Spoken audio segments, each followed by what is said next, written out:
For the ninth one, and I promise I'll end with a specific individual for the final one.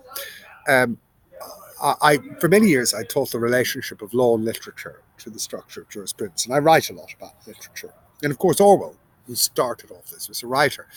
But writers often morph into being public intellectuals and have much of significance to say, more so than philosophers necessarily, because writing involves a degree of understanding of real human beings and lived experience.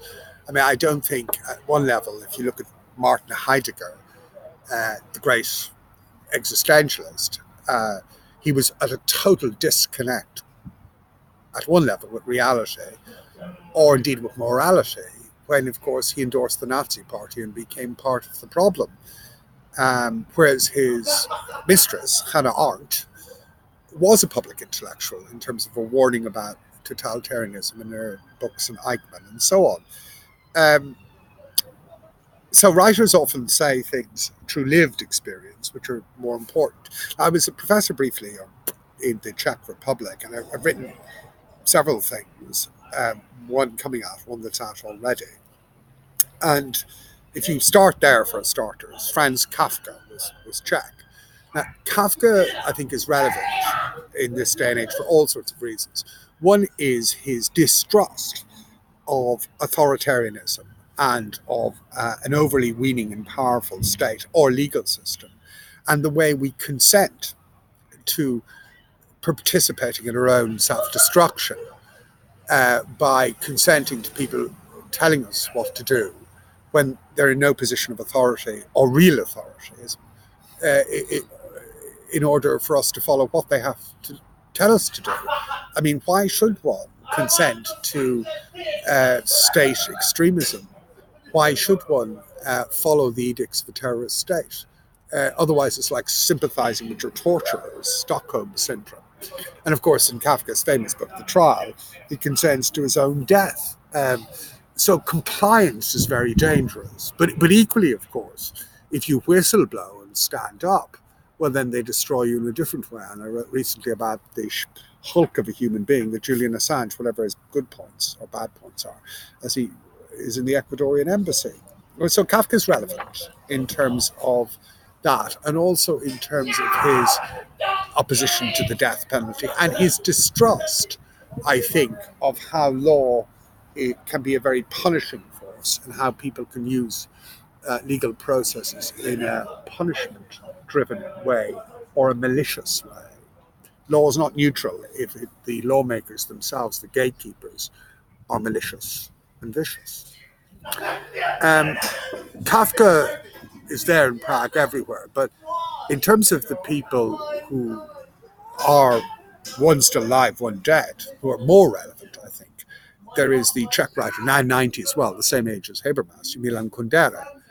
And Kundera, of course, is often associated, which is true, that his writings are very erotic.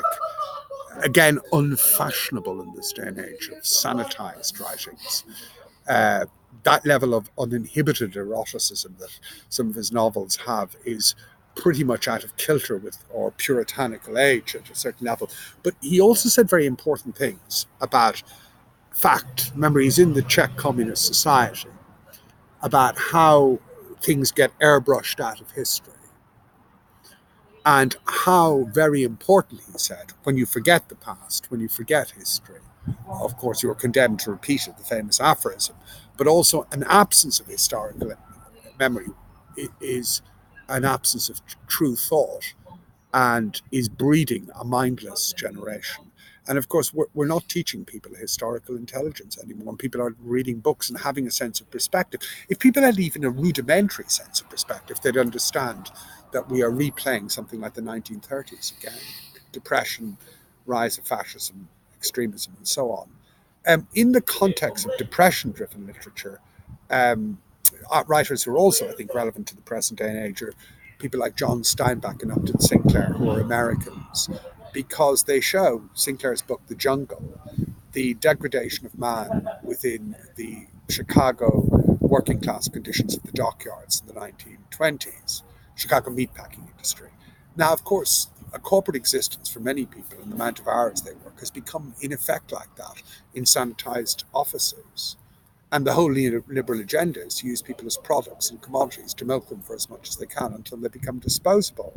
So it's not that much different. And nor, for that matter, is Steinbeck's book, The Grapes of Wrath, the very famous book about Dust Bowl America, not inappropriate to the destruction of blue collar America or indeed working in middle class Ireland in the present day and age, where people are being forced into unaffordable accommodation and affordable lifestyles. Lives are being truncated by all of this. Um, so Havel, back to the Czechs briefly, who's the classic example of a right Republic intellectual who becomes a politician through the Prague Spring and becomes president of the Czech Republic, of course, is known for his zealous opposition to communism, obviously. But towards the end of Havel's life, the penny began to drop.